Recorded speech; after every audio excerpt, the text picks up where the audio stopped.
exciting. A little button problem there for a second. I'm Mary Winters, and I'm your host of Visionary Aging. I'm a gerontologist and the owner of About Senior Solutions. And we put the show together every single week because I want you to know how much power you have to control your vision of aging. We plan so much in our lives, such as weddings and vacations and important things. Why shouldn't we be planning exactly the way we want to live our whole lives? So we have a fantastic show today. We have a lot of things to celebrate. And we have a professional fiduciary trustee, Marguerite Lorenz, and she's going to give us some exceptional information on when it's not appropriate to have a family member or friend as your decision maker. She will step in and make those decisions with you, for you. And we also have Stephen McCullough on with Caregiver Question.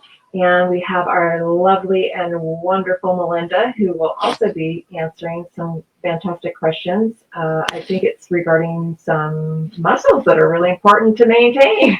We don't want to be, it's important not to be flabby, but we still want to be able to walk. So she's going to talk about the kinds of muscles that we need to protect and to continue to push forward so that we are strong for our entire lives as long as possible. So let me go ahead and I'm going to add Stephen with us. And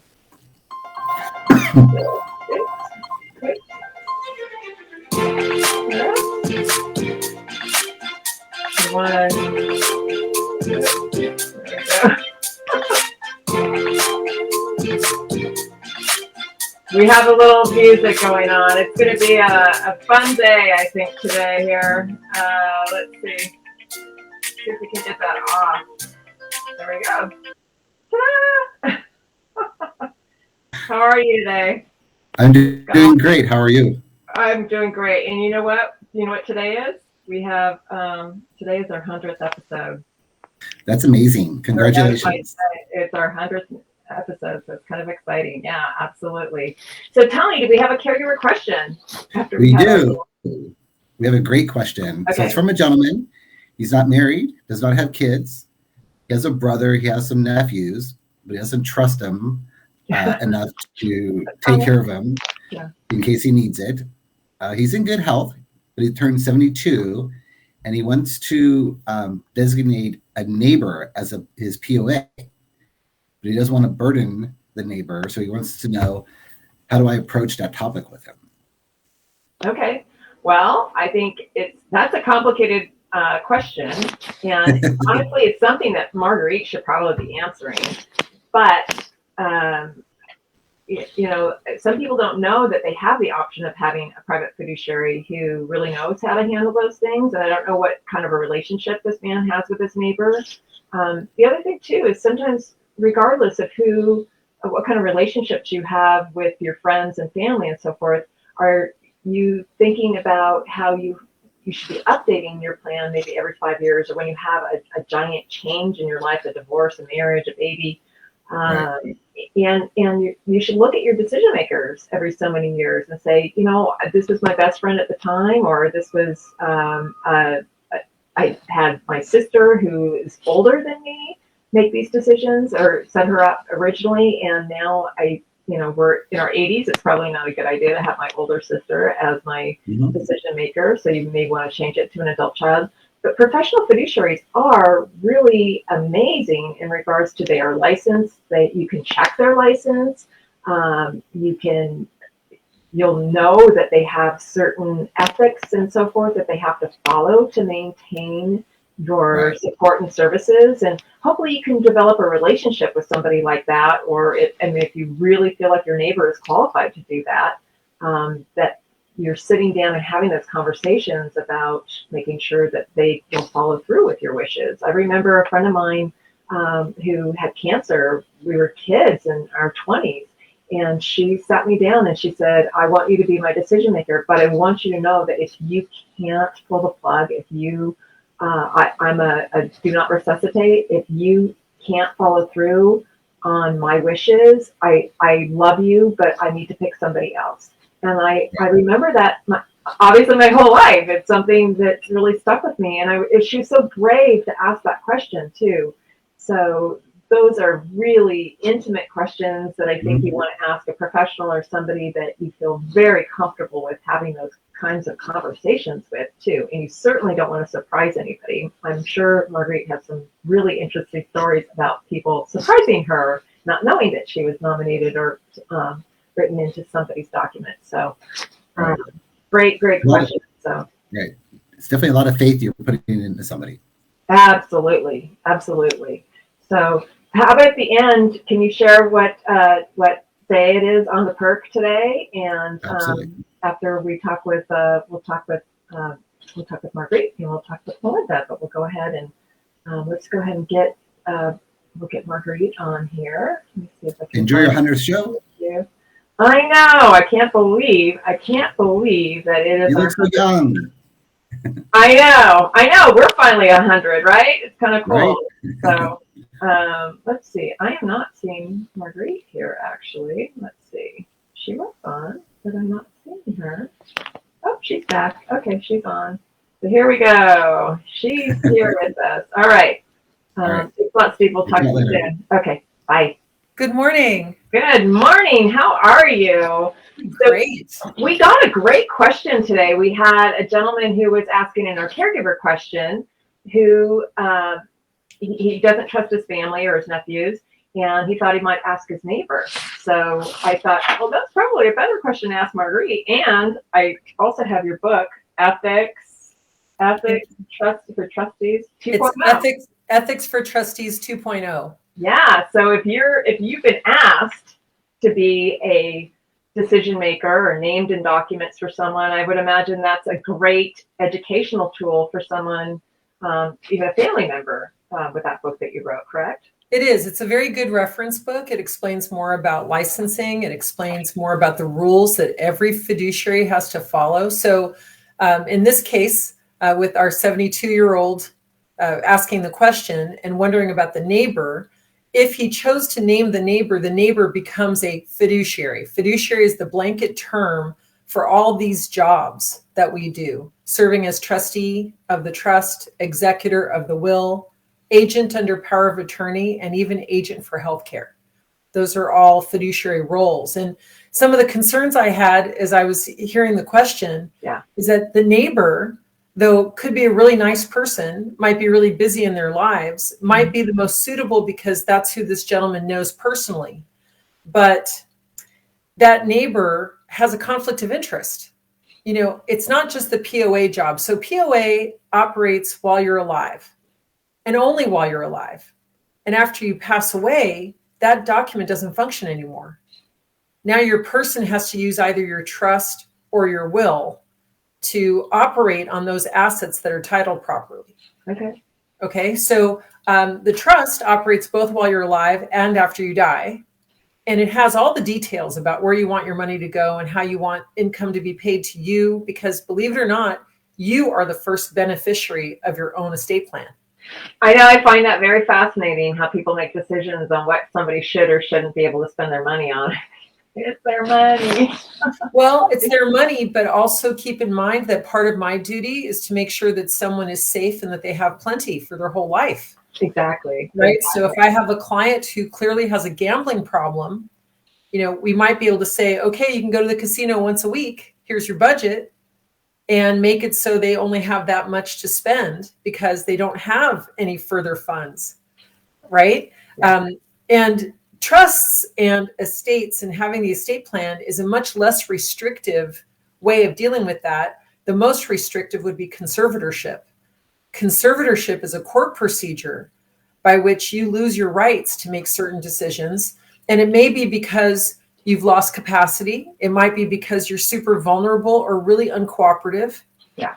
And then the court is really the super fiduciary making decisions about when it's time to sell your house, or if you're going to live someplace where care is received, or whatever. You know, there's a lot to it. So tell me what it's like to be a professional fiduciary. Obviously, you've been in that role a long time. I know you've served well over 100 clients, and you're very highly regarded. Share a little bit about what that means to be a professional fiduciary. So I'm held to a really high standard. Let me give you an example. Every single year, I have to reapply for my license. And I have to submit a list of all of my open cases, all of my closed cases, and I have to explain why those cases are closed. For instance, were all the funds distributed out? Did I resign from a matter? Was I asked to step down from a matter? Those kinds of things really count in terms of my work. No other profession, not doctors, not lawyers, not nurses, okay? None of them have to submit a list of their cases or explain what happened to those cases. So we're held to a really high standard. So documentation is really important. And this is where a lot of family member trustees get into trouble because they're not documenting their time or their expenses appropriately. Maybe they feel because mom said they could, they're paying their own electric bill when they pay mom's electric bill. Oh, yeah. And it's a terrible conflict of interest. So I have a crew. I don't do this work alone. I know there are many solo practitioner fiduciaries, and God bless them. It's a really hard job to do everything yourself.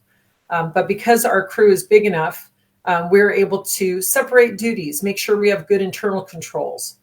And if anyone's interested, my website is mytrustee.net. And you can find a piece called Who Needs a Professional Fiduciary?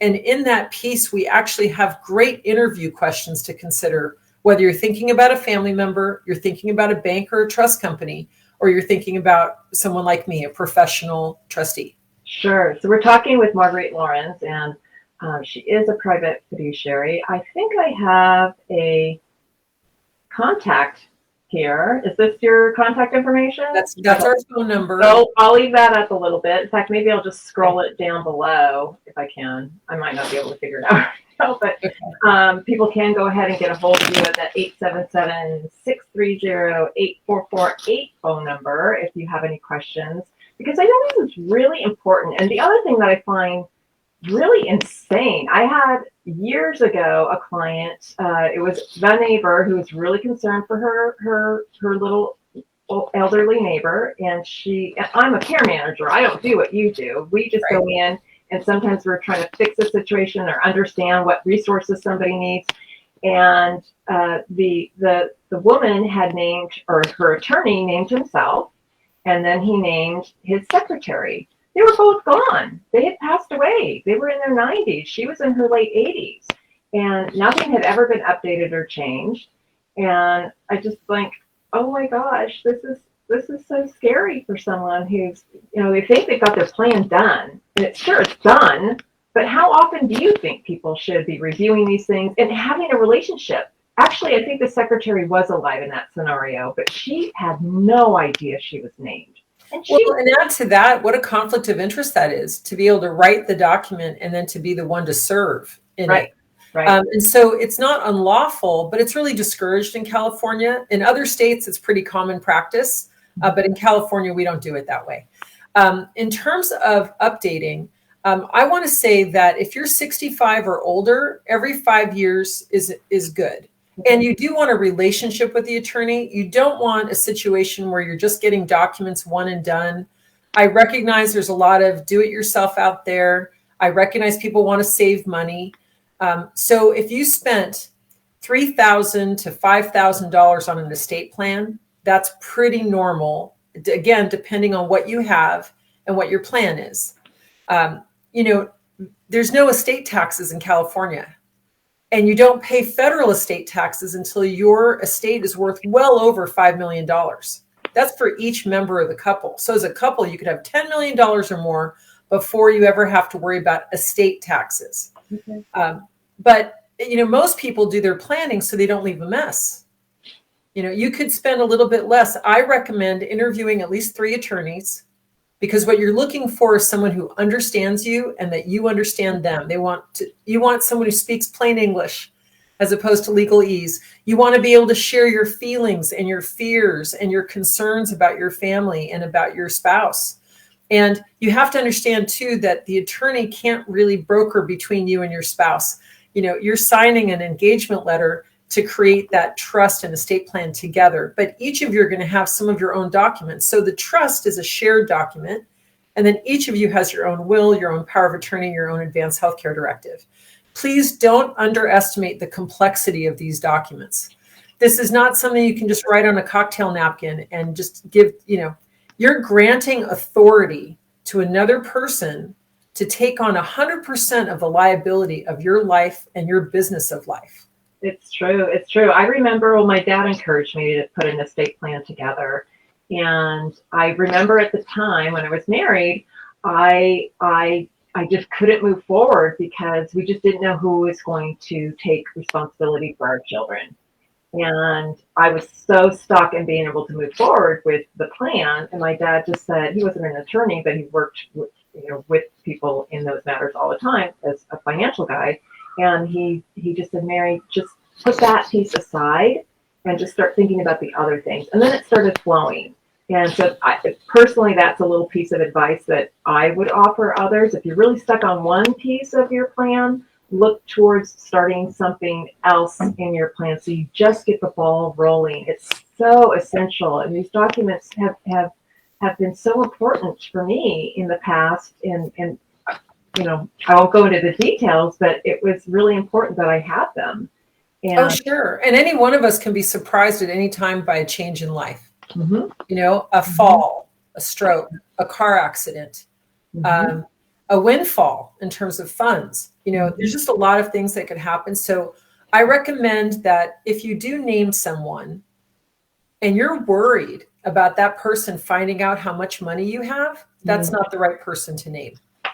True. If you've named someone or you're considering someone, it's good to talk to them about it, because just like your friend had approached you and asked you if you could really follow through on her wishes or not. Sure. So the book, Ethics for Trustees 2.0, is designed really for lay people to have a better understanding of what they're asking of someone else. It's not a how to be a trustee, but you can see it's a little book, and it's designed not to be overwhelming. And so I'm very hopeful that if you're thinking about your plan and you're concerned about how to approach it, read the book. I think it's super helpful, and it's not expensive. It's available on Amazon. You can get it on Kindle. You can get it in paperback. Also, there are a lot of great estate planning attorneys in our area. All of Southern California has a really amazing collegial estate planning community. Mary and I attend a networking. I've been there a few times in Pasadena. There's groups all over. We get to know each other. Yeah. It's not as if you could just hire just anybody in my line of work. So I really appreciate getting to know other professionals. So your CPA probably knows an estate planning attorney. Mm-hmm. Your care manager, if you already have one, knows an estate planning attorney. So ask for those referrals. Ask your friends if they've gotten their plans done. Wouldn't it be great if getting your estate plan was the most normal thing? Because yes, it would. Not to mention, and I think bringing up the attorney too, I think, and being collegiate, I think that's another thing that's very important. When you do mention your attorney who you're selecting, what kind of reputation does he have? There are people who are not specialists in this area, but they'll take any kind of work. And I think it's really important, especially depending on how complex your estate is, to have somebody who knows exactly what they're doing with your estate plan. And you might not know really to be able to compare. Right. So you're right. So relationships are really important. Looking up that particular professional on the internet is very helpful. You want to see if they're writing about these topics. You want to see if they're parts of other networking groups. You want to check their license. There are great resources for that. The California State Bar Association, you can look up and see if there's been any disciplinary action against that attorney. With my license, you can look at fiduciary.ca.gov. You can look up the name of your prospective fiduciary to see what status their license is in. I think that's extremely important. I do that with physicians too, and absolutely, my jaw dropped recently when I saw that there was a fiduciary who had quite a bit of discipline on their record, and obviously I would never recommend working with that individual, but we have so much control and power with information at our hands. We just need to know where to go to get it. So obviously people are welcome to call our office to get some of those resources again. I have Marguerite's phone number contact here. so that you can get a hold of her. Marguerite, thank you so much. I think there's so much here. If you want to come back and we can kind of go through a series of other things and people can ask their questions ahead of time and we can go through a little programming together, I would appreciate it. I hope that you would come back and join us. It'd be my delight. Thank you so much. And thanks everyone for listening. Absolutely. Thank you. I just think that's wonderful.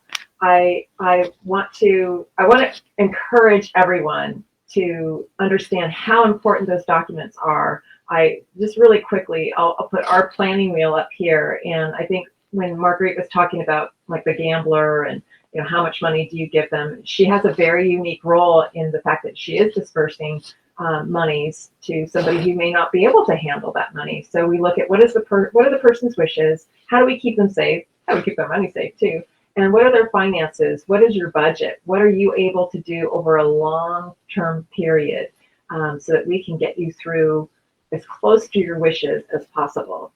So let me go ahead. Also, we have our 15th anniversary this year. We have some other fun things coming up, and I'm going to go ahead and add Melinda to talk about an interesting topic, I'm sure. Tell us what is going on and what kind of requests did you get as far as well, I think we had talked about maybe the three most important muscles to exercise as we get older. Yeah. And that's something that I think is important to focus on if you don't have like a situation where you can come into the strength shop or something where you have somebody working with you to make sure that you're preventing injury and as we get older, or the risk of injury, or keeping that quality of life high. So I would say the three most important muscles to exercise are our quads, which are the front of our legs, our thighs, the front of those thighs, and that's important because those muscles lift our body up. So when we lose the strength in the front of the thighs, the quad muscles, that's when we're no longer able to get ourselves off the floor without using the assistance of a countertop or the table or something. So keeping those muscles strong are really important for quality of life. The second group of muscles that I would say is very important are our glutes. Specifically our small and medial glutes, but the glutes max as well. And those are the muscles in the butt and the hips. But what the small and medial glutes do is they keep our hips even as we walk. Where are those muscles? Up, yeah, where are those muscles? Run along the side of our hips, or? They're in the back. So the machine, Mary, where you're moving your legs out at the strength shop. Okay. It's called the hip abduction. You're moving your legs out. You can feel it on the outside of your hips and in your butt. Okay. Those are the small and medial glutes. Nice. So what that machine does, or exercises that work those muscles do, is when you're taking a step, if those muscles are weak, your hip will dip when you lift that foot up to take the step. And that's what happens when, as we get older, we start to trip over our own feet.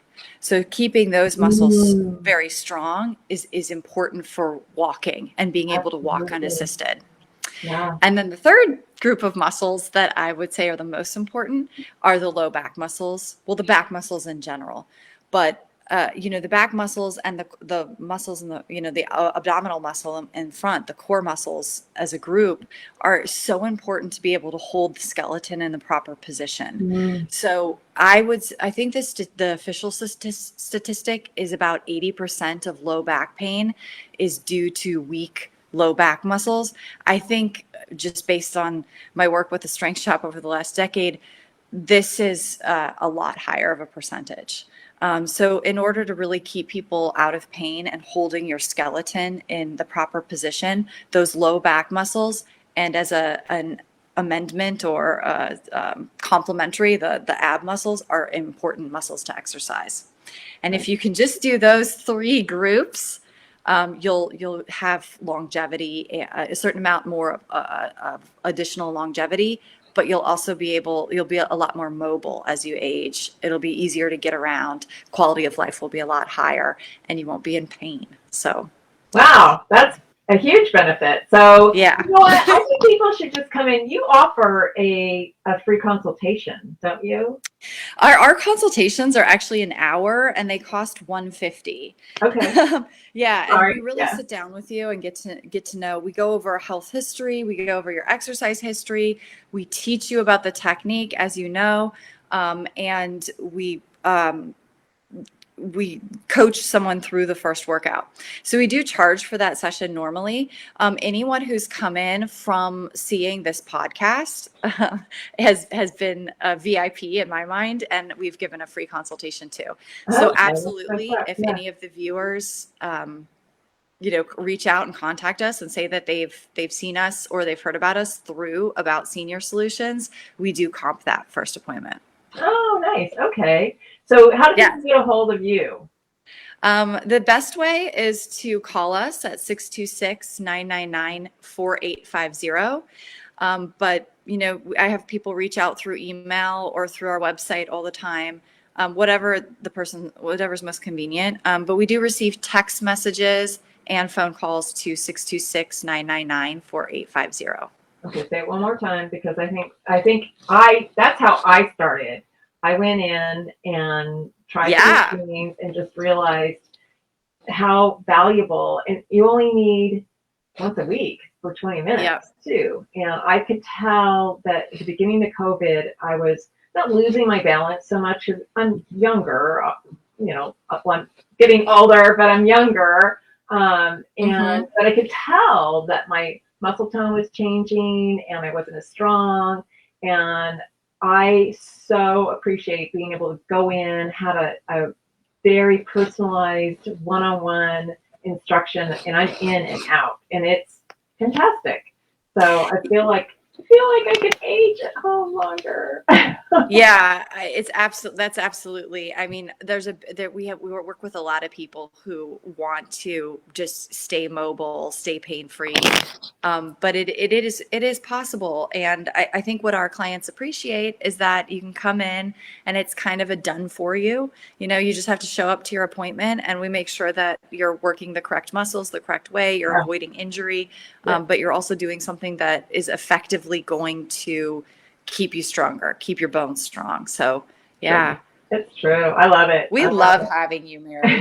You're so great. And anybody that we've met through About Senior Solutions have been just absolutely wonderful. So thank you. Yeah, we've got a great group.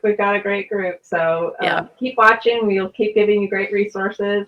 Thank you so much. Come on at the very end. We're going to talk a little bit about our birthday and we have 100th anniversary, our 100th episode that just came out. So I think that's pretty cool. But we're going to go ahead and talk a little bit about somebody else's birthday. So let me go ahead and we'll do that really quickly.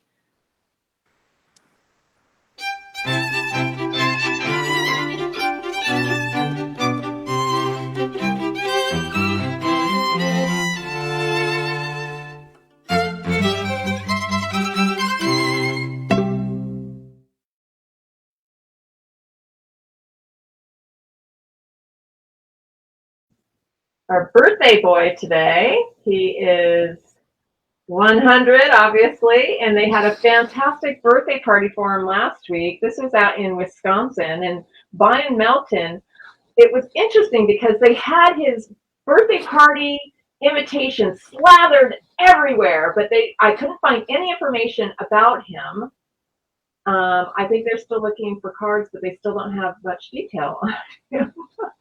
I think he was an electrical or an engineer of some type in the past. And let me see, I think I even have another little photo of him because I just don't think he looks as old as he is showing here.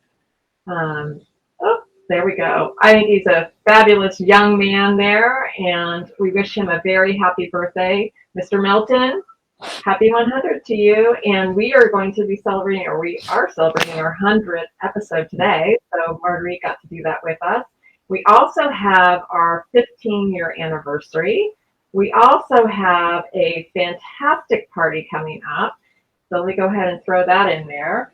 I think I'll put this up separately for a second here. We have a QR code. So if you want to join us for our open house style party in Monrovia at Pacific Plate, 6 o'clock, April 2nd. Just go ahead and put your phone up against that QR code and you can RSVP and come. We start at 6. The band starts at 7. Should be a fun night. Bring your families, but definitely must RSVP if you want to join us. So we look forward to having that happen. Let me go ahead and bring my co-host back on here. And actually, I think we can get up to eight little pockets up here now, too, which is kind of interesting. We'll bring Steve back. We'll bring Melinda back. Let's see if they are able to speak. Oh, yeah. Here we go. Hi, how are you? Thank you so much for being part of About Senior Solutions, a visionary aging program for 100 episodes. It's pretty exciting. And That's yeah, it is. It is. Congratulations. It is. So we also have, let's see, we have on our perk, we have, I think, what is it, Steve? Do you know what it is today? Today, I'll give you a couple. It's National Sloppy Joe Day. Okay. Very excited about that. And then on a serious note, it's National Supreme Sacrifice Day. Oh, so it's a day to recognize those who have made or make supreme sacrifices. So people in the line of duty, officers, first responders, or it could just be someone who, went out of their way to save someone's life or, pull someone from a fiery crash. So recognizing those people. Wow. So important. And the perk is free. Let me go ahead and I'll just throw up our address quickly. So that way, if somebody wants to get a hold of that, we have our phone number is 663590108. We'll make sure that we email or mail that out to you so you can have a copy. I was talking to a friend of mine who's an attorney yesterday, and her daughter likes going through these and doing the word searches, and she's 11. She also loves the tons of different things that we have in there. I don't want to burden Marguerite, but I think we should bring her back and just say goodbye quickly. And thank her for coming on. So thank you so much, Marguerite, for coming on today. Really appreciate it. And just you're part of our 100th celebration, our 100th episode. So thank you so much. Let's see. Oh, I have her on silent, actually, so she couldn't even say anything. Congrats. Thank you so much. Really appreciate it. So let's go ahead and we'll end the show today. I'll go ahead and set up with our little extra video. So thank you so much, everyone, for viewing. Really appreciate it. And thank you so much for Marguerite and everyone for joining in. Thanks so much. Everyone have a great weekend. You too.